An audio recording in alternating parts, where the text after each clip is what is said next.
và chúng ta đã một thời gian huấn luyện. Chúng ta đây cảm tạ ơn Chúa đã ban cho chúng con cái tinh thần hăng say nhiệt tâm của Chúa. Cho mong chúng con sẽ là những người trung độ để huấn luyện, để chúng tự tin và huấn luyện các em. Sau này chúng con có trách nhiệm để các em nhỏ. Và hôm nay chúng con cảm ơn Chúa trên như thế này. Xin Chúa ban cho chúng con điều tương lai và chúng con sẽ có trung độ để này.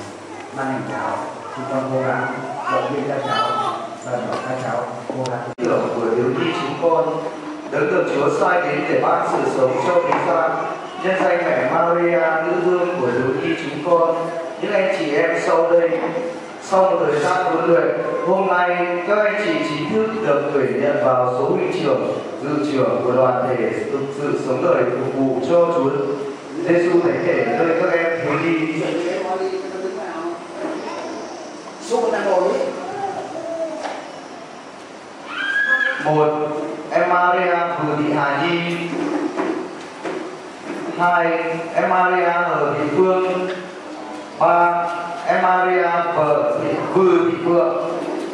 4. Em Maria Hờ Thị Di. 5. Em Maria Vừa Thị Sinh. 6. Em Maria Vừa Thị Hiến. 7. Em Giuse Vừa An Vương Dương. 8. Em Giuse Vừa An Đủ. 9. Em Giuse Sùng Dung Tính. 10. Em Giuse Vừa An Đương. 11. Em Maria Hờ Thị Linh. 12. Em Maria Hờ Thị Linh. 13. Em Maria Hờ Thị Sang. 14. Em Maria Vừa Thị Mai.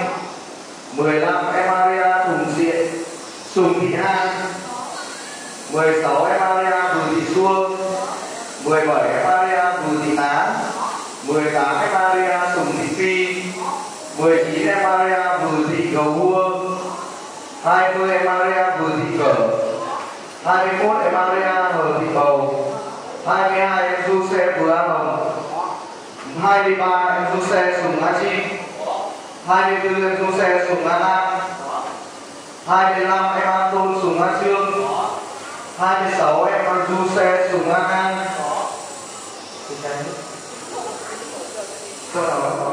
Tất cả chúng con hãy cố gắng để rèn luyện và không ngừng trau dồi khả năng của mình để phục vụ và hiểu biết hơn về tuổi trẻ. Các huynh trưởng chúng con sẵn sàng không? Được. Chúa giúp chúng con xin hứa. Tất cả chúng con hãy tạ ơn Chúa vì thời đại này hôm nay có những tâm hồn quảng đại để dẫn dắt phục vụ Chúa và tha nhân. Giờ đây tất cả các con hãy quỳ xuống và hãy đọc kinh dân mình cho Chúa.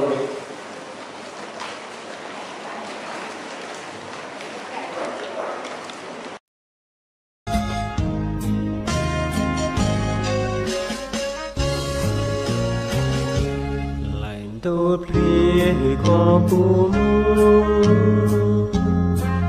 cô mua cho lỗ mong rồng lành tốt liệt lòng cô lu chia có cô mua nữa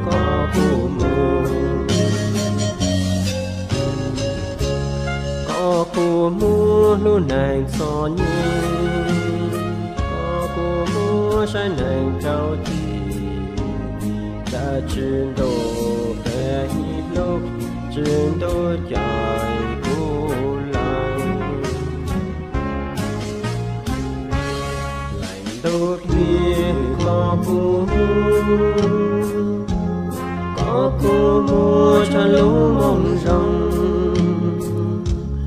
lành tốt liệt lòng cô lu chia cô mua nữa có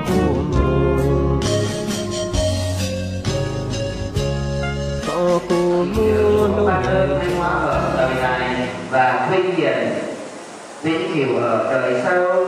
Chúng con cầu xin nhờ khi tôi Chúa trong con.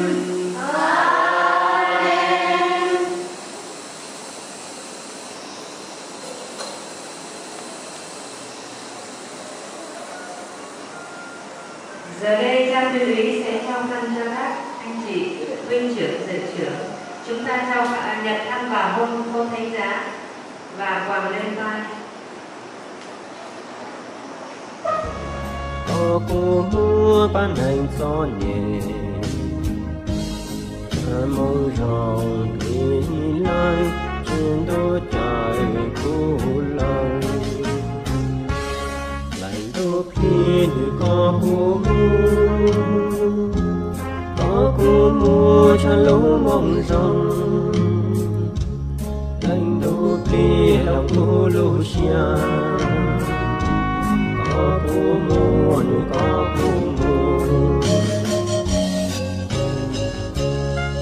cô mua cho lộ tê chân có cô mua thông xóa hai nền ta mong rằng đi lại trên đôi trời cô lời lại đôi khi có cô mua cho lũ mong rằng lành đôi khi lòng cô Lucia có cô mua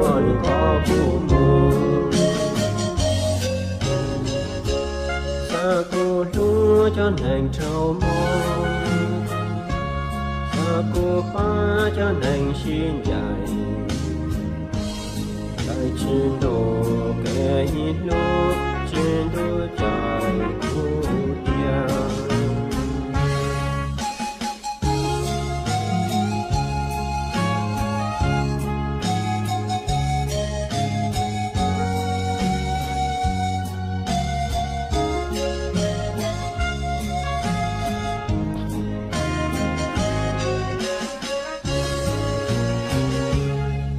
đôi khi có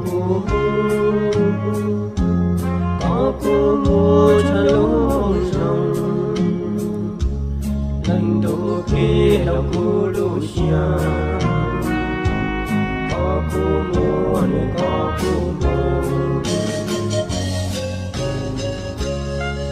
cô mua lúc này gió nhiên có cô mua sự trao tiền trên đồ bé đô trên đôi trời cô lòng lại đôi khi có cô mua cho lũ mong rằng lành đôi khi lòng cô Lucia có cô mua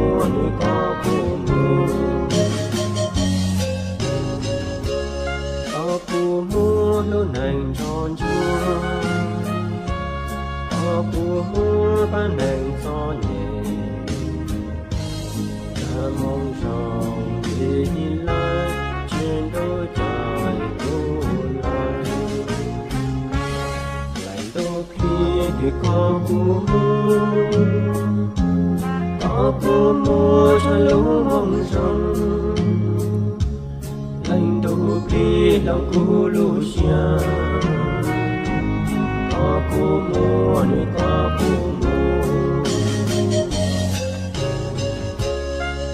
cô mua cho lộ tê chân có cô mong thông xóa hai này ta mong rằng của có trên đôi trời cô lời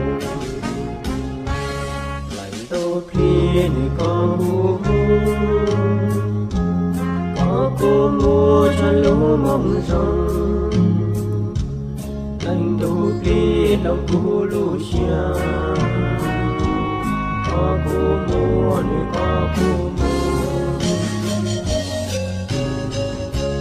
xa cô lúa cho nàng trao mong xa cô ba cho nàng xin chạy trên đồ bé lúa trên đôi trời cô tia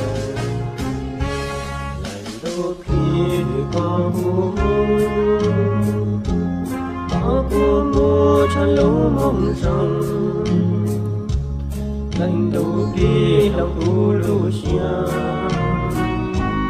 có cô mô nơi có cô mô.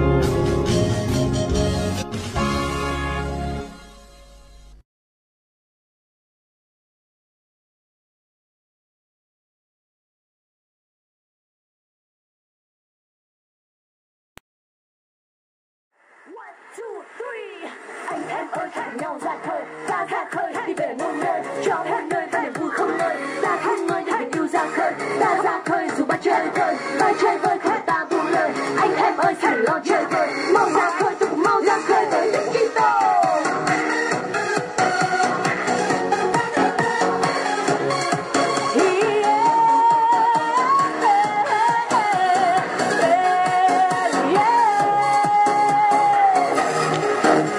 Nào anh em ta ơi mau căng buồm ra khơi, thuyền ta lướt qua ngàn sông to. Nào không phải lo Đức Kitô đang cùng ta lướt qua muôn ngàn sông gió.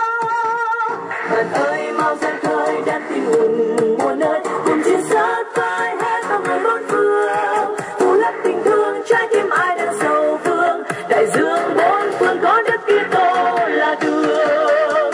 Nào anh em ơi mau ra khơi cùng Đức Kitô, làm cho muôn dân luôn tin yêu cả một Thiên Chúa, cùng nhau ra khơi mang yêu thương về khắp muôn nơi, và luôn hăng say ta chung tay xây dựng nước trời. Nào anh em ta ơi mau căng buồm ra khơi, thuyền ta lướt qua ngàn sông to. Nào có gì lo Đức Kitô đang cùng ta lướt qua muôn ngàn sông gió. Bạn ơi mau ra khơi đang tin mừng muôn nơi, cùng chia sớt với hết bao người bốn phương.